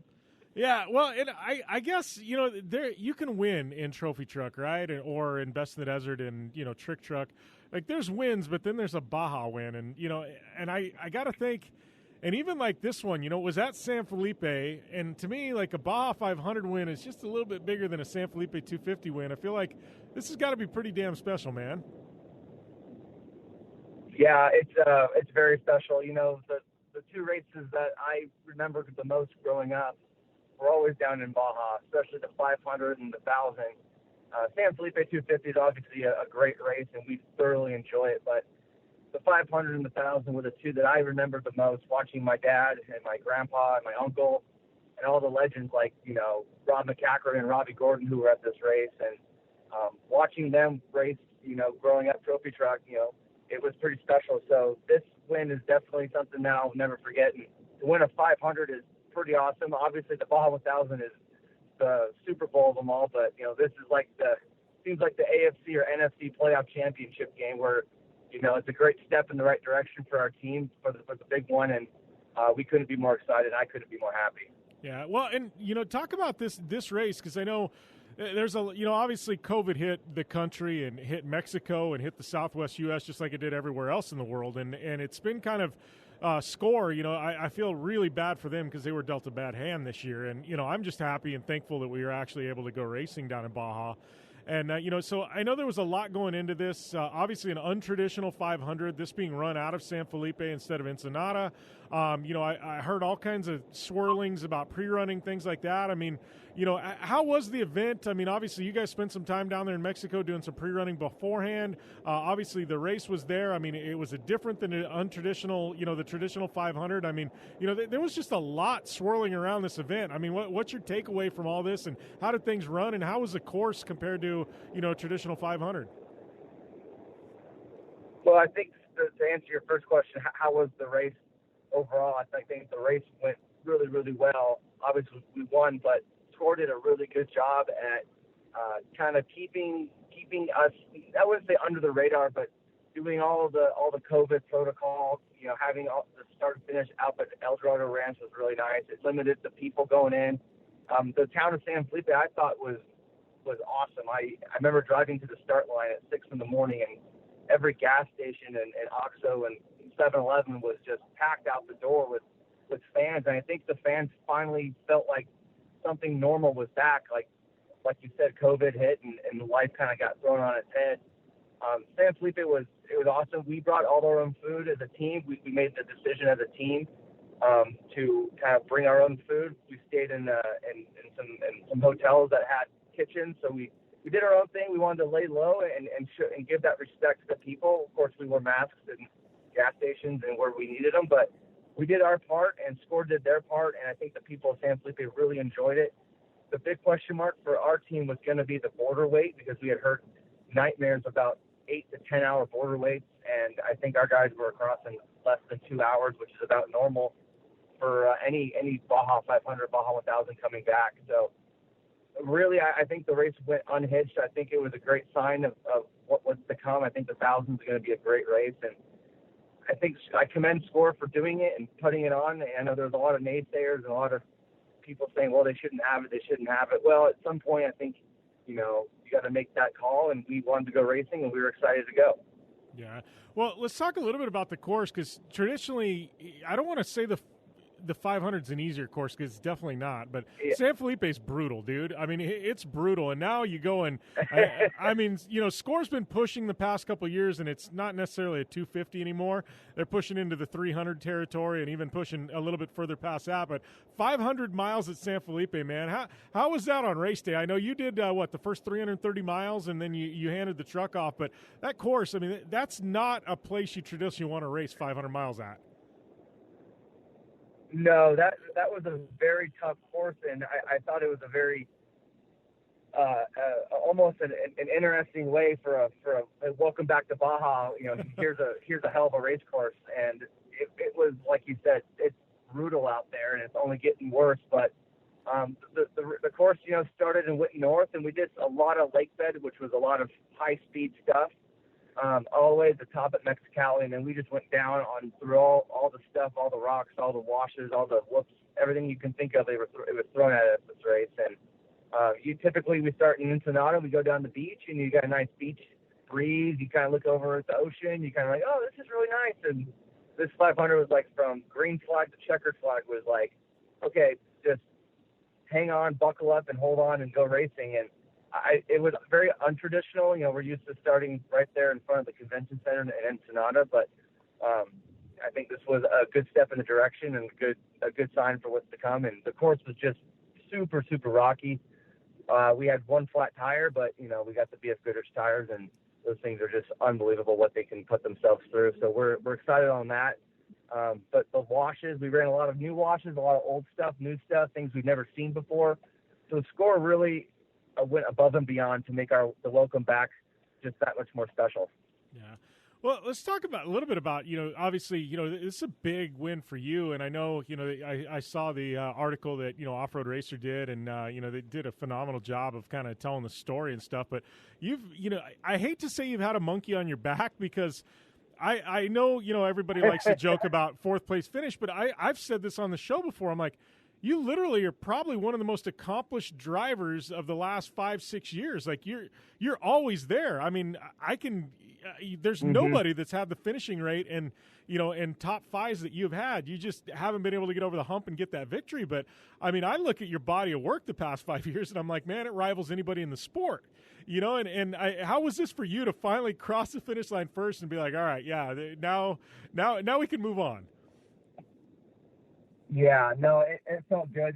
Fourth place is obviously I want to compete, and I want to win, and I want to do good. And I got a cousin and a brother that are very, very good. So it's hard. We all three work together hard at free running. So when we go racing, it's always going to be one of them two or both of them. And then you got guys like Menzies and McCachran and Ryan Arciero and all these guys. And it's like, man, fourth ain't bad when you look at it, but I want that breakthrough win. And we've had a lot of I've had second places, I've had a couple thirds, I've had a ton of fourth places. And the fourth place joke started off in 2000, and actually my first trophy truck racing score was 2011. We got fourth overall, and then 2012 500 I got fourth, and then the 2012 Baja 1000 I actually got fifth. But Tavo, I don't know if you remember this, but he got penalized for adjusting his lights on the highway. And I made a joke on Race Desert saying like, oh, am I going to get fourth again? Because it was my third race in a row getting fourth. And so I got fourth. So then the running joke became, oh, Dan's going to get fourth. Dan's going to get fourth. Well, since 2012, I think I've gotten fourth 8 or 9 times, which for me, who's put in a lot of work and who's got a great team that supports me, and we put in just a ton of effort. It's like, man, fourth place again. It's like, I need that breakthrough win or podium and just be more consistent. And this win really kind of took that, like you said, monkey off my back, and it won't make it going forward so annoying if I get another fourth place. It's like, hey, you know what? I won the Baja 500, so I'll put up with it. But consistency is everything, and I think that's been my style of driving for so long, is just being consistent and smart. And fourth place ain't bad, but you always want to win. Yeah, well, and I got to say at this point, man, I think everybody's looking at you guys, and between you and Luke, I mean, you know, he's got a big win. You've got a big win this year. I know Luke was pretty close at KOH. Like, I look at this, and I think everybody's eyeing Dan and Luke McMillin going, man, what the hell are we going to do here? These guys are kind of cleaning house in 2020. Yeah, no, our team is putting in just a tremendous effort. We got 8 guys at our shop that bust their ass to get the pre-runners and the race trucks and the chase trucks and the logistics and the spare parts all ready to go. And it just really just shows what kind of team we have, and we're all very, very close. We all get along, and you know, just more kind of due diligence, kind of, you know, crossing our T's and dotting our I's when it comes to the races, and you know, double checking, triple checking things, and being smart on the race course and making smart pre-run decisions. And you know, Luke's had a hell of a year. He won the Mint, and he got second at King of the Hammers. He won the Silver State 300 in Desert. He got third at Vegas to Reno.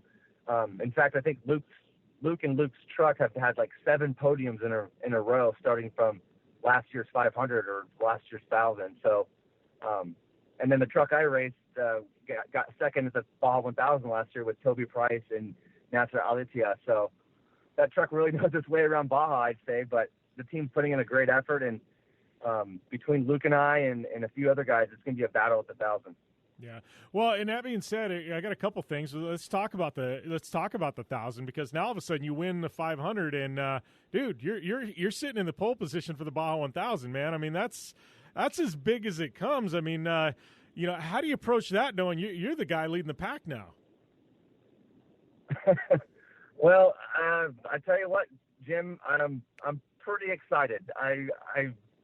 You know, usually we're qualifying, and I've never been a very strong qualifier. I've never been the guy to go out there and hang it out. But when you start first based off a result and you get the win, it's pretty awesome. I've never been the first truck on the road. I've never started first in a race. So this is really, really, really special. And obviously clean air is going to be a big advantage, especially with the 4-wheel drive that we have. Depending on which way the course goes, I hope there's no wind and it's dusty and hot as hell. So we're excited. The team's excited. Luke will be starting third. Actually, I was thinking about this the other day. This is actually the second year in a row that the truck I'm racing will be starting first at the Baja 1000, because Ryan Arciero won the Baja 400 last year, which was the race that my old truck burnt to the ground, and I ended up racing with Ryan in the number 32. Well, 1 year later, the 32 is getting flip-flopped, and now the 23 is starting first. And so it's – I tell you what, this year has been just extremely, I don't know what the word is, exciting, frustrating, everything in between, but kind of a remarkable turn of events here in the last couple months of the year. But we're excited for the 1,000, and we just can't wait to get back down there. And we'll be back with more with Dan McMillin after this, right here on the General Tire Down and Dirty Radio Show, powered by Polaris RZR. Whether you're looking for a tire that balances high performance responsiveness and traction in wet and light snow conditions, excellent handling and traction in wet and dry conditions, or a summer performance tire designed with a driving enthusiast in mind, General Tire has you covered. From the all-new G-Max RS to the Grabber ATX, no matter what you drive, General Tire will get you where you're going. Learn more at GeneralTire.com. General Tire, cruising with the Down and Dirty Radio Show since 2012. Looking to have some fun on 4 wheels? Dirtfish Rally School has you covered. Packing as much adrenaline and adventure as you can handle into high-performance all-wheel drive and rear-wheel drive Subaru rally cars is where the fun begins at Dirtfish. Just 30 minutes outside of Seattle and Snoqualmie, you'll get a chance to train up to 3 full days with some of the country's best instructors and be put through the high-octane rush of rally on mud, dirt, and tarmac. Get started today and call 425-888-7715 or visit us online at dirtfish.com and use code 911 for a 15% discount. You're listening to the Down and Dirty Radio Show, powered by Polaris RZR. All killer and no filler. Welcome back to the General Tire Down and Dirty Radio Show, powered by Polaris RZR. Jim Beaver here, and Dan McMillin on the show. I guess Baja winner Dan McMillin, as we can officially say now, is one of the past, but this is an overall victory and trophy truck, and definitely wanting to go up on the mantle.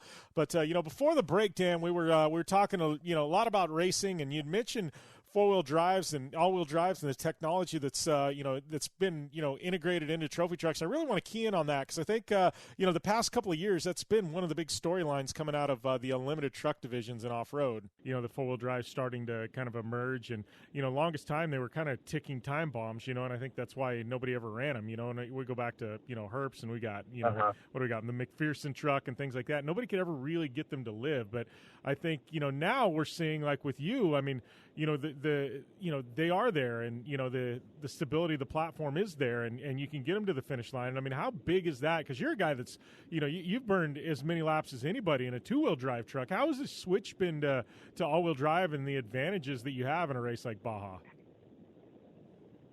Well, I think the biggest, I get that question asked all the time is, what's the difference? What's the difference? Like, what do you notice the most? And I think the thing I noticed the most isn't so much the grab of it pulling in and out of the turns. You feel it, but I think the thing is the four-wheel drive is deceivingly fast. And what I mean by that is with a two-wheel drive, when you're going fast over the bumps or you're on a dry lake bed, the hood likes to ride. It likes to float in the front. But with the four-wheel drive, you've got obviously the extra weight in the front with the front diff, but you've got the pull of the front. So you're staying a lot more on plane than the four-wheel drive. So you're driving and you don't think you're going very fast because the truck's not doing anything not getting out of shape, not getting loose and wild like a two-wheel drive. And you look down your GPS, you're like, oh man, I'm doing 90 miles an hour. I'm not going slow. So corners come up a lot quicker in the four-wheel drive because you do have that speed, but you don't think you're going that fast because it's not getting kind of loose underneath you. So the four-wheel drive is certainly, I think, an advantage in a lot of things, especially in Baja with all the silt and the sand that we go through. The graded roads, it's very, very fast. I do think it's not quite as fast as the two-wheel drives and the big whoops, but they're certainly not slow. And I think with the front, it pulls you over the next whoop, and you don't have to drive them as hard. And I've never been a guy that's going to go out there and drive extremely hard. So the four-wheel drive suits my driving style. I think it suits my style of just being smart. Let the truck do its thing. Let my pre-running come into play. Long race. Let's get to the finish line and see where we are, and get to halfway and see where we're at. So you saw it with the truck last year at the Baja 1000 when Nasser and Toby raced it. Two very experienced Dakar guys that are used to racing for 15 days. So they kind of know, hey, keep the car alive, keep moving, be smooth, be smart. And it got second last year. So I think the truck and the four-wheel drive, I think with the right driver, it's a very, very good combination. The four-wheel drive is certainly, it had its bumps in the road. It has its hiccups. It has its flaws, but we're starting to learn a lot of things at our shop with them, and we're not telling anyone else. But certainly I think in the next couple of years when I have one and my brother's got one on order right now, which should be done in the next couple of months, I think we're going to be a force to be reckoned with, and the things that we're going to learn in our shop is going to be very, very beneficial. Yeah.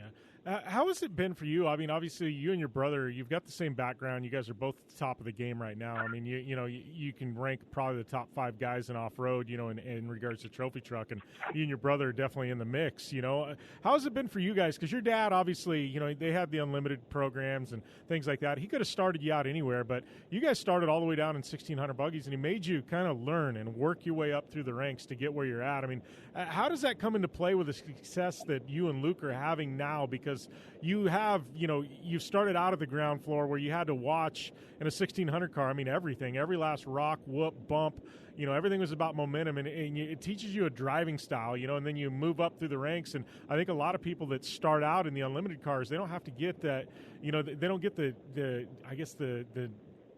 small nuances of off-road, that you do when you start in those limited classes. I mean, how does that come into play now when you're at the top of the game in this all-wheel drive, almost 1,000 horsepower trophy truck? Well, I think it kind of taught us growing up that, it's all about momentum. It's all about speed. Every corner counts. And in 1,600, you certainly know that. You go to races like Battle at Prim or Race at the River where there's 50, 60, 1,600 cars, and you think you have a really, really fast run, and all of a sudden you're like 20th, and you're like, why? Like, how? And the 1,600 cars just really teach you about finding traction, finding momentum, setting a tire out of the groove and kind of keeping your speed up. So once we went from 1,600s to Class 1, we kind of took that, what we learned from the 1600 car, went to the Class 1s and had a lot of success. I won a couple races in Class 1 for the 1 year I was in it, and then took it to trophy truck, but kind of taught you how to be smart too, because then, if you learn with small limited horsepower, you learn about all those things, but you learn it's also easy to get in trouble real quick. And I think a lot of guys that jump in a trophy truck real fast, it's real easy to go fast. I think we learned that, we heard that once from Alan Pfluger and Dust of Glory. It's real smart. It's real easy to go fast, but you got to learn when to slow down. And a lot of these new guys come in here and they go get a trophy truck and they go over a lot of whoops and they think, oh, this is easy, but it's the one that you don't read, and you can't read the terrain that bites you in the butt. So Luke and I have certainly learned a lot of the fundamentals of reading terrain and keeping speed up and momentum. And my cousin Andy started in Class 1, but we all grew up driving buggies in the desert and in the sand dunes. So we've learned from an early age that it's easy to screw up. We've rolled buggies in the dunes, but with 1,000 horsepower and 4-wheel drive, it definitely makes it a lot easier. And I think that's why we're so fast, is we don't have to push, we don't have to drive over our heads to keep up, and you always see us at the finish line. Yeah. So obviously we got Baja 1000 coming up. Then after that, I mean, what's next year look like for you guys? There's a lot of options on the table, Dan. I mean, we've got Best of the Desert, we've got KOH, we've got the Martelli events, we've got Score, we've got this new Legacy series. I mean, how are you dissecting 2021 and looking at what to run? Because we've got more than ever a lot of options on the table, man. Great question, Jim. We're kind of wanting to wrap this up here with the Baja 1000 win and see what happens for next year. But obviously our heart is in Baja. We love Baja. We love the people down there. We love pre-running. We love everything about going to Mexico. And I think what we saw last weekend in San Felipe was the people of Baja love it. It was busy down there. They missed us. We missed them. So we're going to definitely do all the Baja races next year.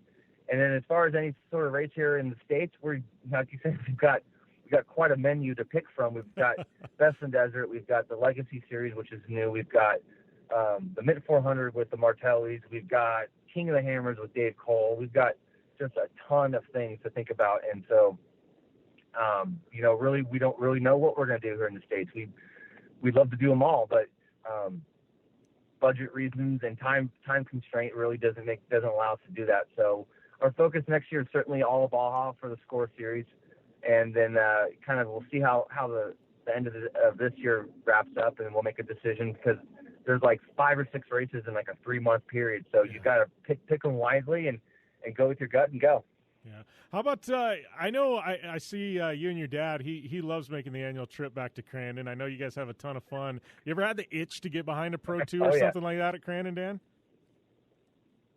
I actually raced a Pro 2 at Crandon in 2013. We were at the NORA rally in April, and I was with Steve and Bryce Menzies, having a few quote unquote sodas, and I was making a joke, and I said, well, I want to go back and talking to Bryce. I said, hey, I want to go back to Crandon and watch you race. And Steve goes, watch? No, you got to race. Let me find you a truck. I said, okay, whatever. Well, a couple weeks later, I get a phone call from Steve like, hey, Scotty Taylor said he would love to rent you his truck, for a small fee. I said, well, of course. So long story short, I raced Scotty Taylor's Pro 2 in 2013, and boy, I have a lot more fun watching, but it is so intense. I remember turn 1, I was like, okay, hang on, and it's. I tell you what, I love my trophy truck after racing Pro 2. It is certainly something else. Those guys are absolutely insane, and I would love to do it again. I think if I do it again, I'd do it in a Pro 4, because I got a little more experience now in a trophy truck with a 4-wheel drive. So, but I do love going back there. I love everything about Crandon. We went last year, and it was Kid Rock was there, so I don't know how they're going to top that. But we'll definitely be back next year for it. We might race something. I think my dad and I were talking about maybe renting some of those stock trucks and just having fun and going door to door at 40 miles an hour versus 100. So we're not sure yet, but we'll definitely be back. Yeah, I know Street Bike Tommy was back there, and he's a buddy of mine, and he showed up, and some guy with a stock truck gave him the truck, and Tommy went out there, and he's like, he had the time of his life, and I'm like, I could see almost like a celebrity stock truck division. Just get a bunch of like trophy truck guys and celebrities, and everybody go in there and just bang and bump and have fun. That would be awesome. Kind of like the All-Star Celebrity Softball game they have before, like the Home Run Derby or whatever. Just like and they could just do it on like the short track. They could just have me, Mark, and Luke, and Andy, and I think Rob and Bryce already raced Pro 2 or Pro 4. So you get a bunch of random people, a couple celebrities from all walks of life, and go door to door. It'd be fun. Yeah, it'd be a blast, man. But, well, we're up against a time break, buddy, but it was great catching up, man. Congratulations again on the win down there in Baja. We'll definitely be pulling for you in a couple of months at the Baja 1000. Cool. Hey, thank you, Jim, for having me on. Yeah, I tell you what, it's almost a dream come true. I still really don't believe it, but all the phone calls and texts I've gotten from pretty much everyone makes it seem real. And so we're excited for the Baja 1000. We're going to take what we learned from this race and make it even better at the next one, and hopefully wrap up the year with a win like we started. Well, thanks a lot, Dan. Always fun catching up with you. And, McMillin family, what can you say? They've given so much to the sport of off-road and, generations going back to Corky. And then, obviously, you got Mark and his brother Scott. And now you've got, the trio of Dan, and Luke, and Andy. And, don't forget, there's, Jessica McMillin. McMillin family, it runs deep. It runs deep, and you got to think at some point, Dan's, future kids and Luke's future kids, and obviously Andy's kids, they're going to be the next generation of stars of off-road as well. And, they've done so much, not only for SCORE, but the Off-Road Motorsports Hall of Fame. I encourage you, if you haven't, pick it up. I think Race Desert, I think Dirt Co's got it. You can get the McMillin book, the McMillin family book. And Marty Fiocca wrote it. It's a phenomenal thing. It's basically a piece of off-road history. It's dedicated to the family, but there's so much more than that. And it tells the stories of off-road and, from a time that, wasn't really well documented, but the McMillin archives are phenomenal. And it's really, it's a coffee table book. The thing's thick. It's a couple inches thick, hardcover, beautiful photos. It is absolutely worth owning. If you're not only an off-road fan, but a motorsports fan, check it out, buy it, because I got to tell you, it's probably going to be, something that you look at quite frequently. I flip through it. It's on my desk at the office, and, I got to tell you, there's always something new I find in that book or a photo that I missed. And it's not just, like I said before, all about the McMillins, just off-road in general, a lot of off-road history. And it's a great piece of nostalgia and history, and everybody should own a copy of that book. And I'm fortunate to have one. I know my dad's got one. Mark gave us both, sent us some, and signed them, and just a phenomenal read. And, just really, if you don't even read it, just flip through and look at all the pictures. Insane. Really, really good stuff. So, that being said, we're going to take a short commercial break here, and we come back. I guess we got closing thoughts, and we're going to close up the show. It's been a great one, man. This is this one for the books. Matt Martelli, Dan McMillin, Ed Carpenter, Kelly Crandall, a whole lot packed into 2 hours, and I got to tell you, I had a whole heck of a lot of fun hosting it. So we're going to take a short commercial break. We'll be back here to wrap things up right here on the General Tire Down and Dirty Radio Show, powered by Polaris RZR. Extreme performance, reliability, and the most fun you can have on four wheels? The Polaris RZR brings it to you. But you don't need to take my word for it. You can take theirs. I'm Tanner Faust, and I choose the Polaris RZR because it's the most fun you can have with a steering wheel. What's up? I'm Ronnie Renner, and I choose Polaris RZR because it's the sickest, most reliable side-by-side on the planet. What's up, everybody? Heavy D from Diesel Brothers. Listen, I'm on Team RZR because it's hands down the best piece of machinery on the planet. I'm RJ Anderson, and I choose Polaris RZR because it's the most fun, most capable machine. Action sports stars, TV personalities, and some of the best race car drivers in the world all choose Polaris RZR because it's the ultimate combination of power, suspension, agility, and fun. Find out more information on the web at PolarisRZR.com or follow at Polaris RZR on Facebook, Instagram, and Twitter, and use the hashtag RZRLife to share your story.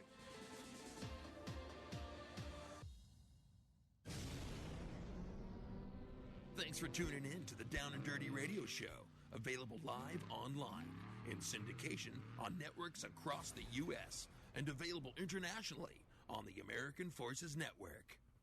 Welcome back here to the General Tire Down and Dirty Radio Show, powered by Polaris RZR. Here wrapping things up with a banger of a show. Big thanks to all our guests, Kelly, Ed, Dan, Matt, for coming on the show. Man, it definitely was a fun one to host. I love shows like this where you get such an eclectic mix of athletes and personalities from so many different disciplines of motorsports and allow us to go in so many different directions and chat. But, UTV World Championship coming up this next weekend. Tune into the live stream. I will be holding it down on Saturday along with Mia Chapman, and it's going to be Friday as well when I'm racing, so you can tune in, watch the fun. It's going to be a lot of fun out there in Lake Havasu, so really looking forward to that. We will have a show next week. We're just going to slide it in and fit it in when we can. Might end up being a podcast on Podcast One or something like that. But big thanks to all our supporters: General Tire, Polaris RZR, Vision Wheel, Rigid Industries, Dirtfish, GSPX TV Axles, Optimus Starters, iRacing, everybody that continues to support us. Man, we couldn't do it without you. Don't forget General Tire, they got that promotion going on for the $100 Visa prepaid card when you buy 4 General Tires. We got a promotion going on social media with GSPX TV Axles. We're giving away a free set of axles. Dirtfish, yeah, you want a discount at Dirtfish? Everybody does. They want to go up there and get some classes at Jim Beaver 15, or excuse me, it's just Jim Beaver 15. That will get you a 15% discount on all your classes. And then additionally, we've got a great promotion going with iRacing, PR-Jim Beaver, and that's going to get you a 50% off when you sign up for iRacing. And, man, it's good stuff. BetOnline.ag, use the coupon code podcast1. You want to bet on some sports? Yeah, that one's going to get you a discount as well. So let me tell you, we got a lot of good stuff, a lot of great partners supporting the show, and couldn't do it without them. I am at JimBeaver15 on social media. If you want to give me a follow, don't forget, go over to Apple Podcasts, smash the subscribe button. Let them know you like us by leaving a rating as well. If you want to leave a review, it even helps out even more. So lots of good stuff to come here on the show. Like I said, UTV World Championship this weekend. I know been hit up by a few people. No, we won't be on site doing a live radio show, due to COVID-19 and a bunch of other things going on. But, I can promise you we are going to get back to doing live remote shows next year. My promise is it will happen. I know I miss it as much as you guys do, and I can't wait to get back on site with Tiffany Stone and everybody else and, locking it down and holding it down. I know we're going to have her back, and, Chris Leone of Tower Rankings coming soon. So we're going to get back to a normal schedule here on the show. But, man, it's been crazy. But you guys have a great week, and see you next time on the General Tire Down and Dirty Radio Show, powered by Polaris RZR.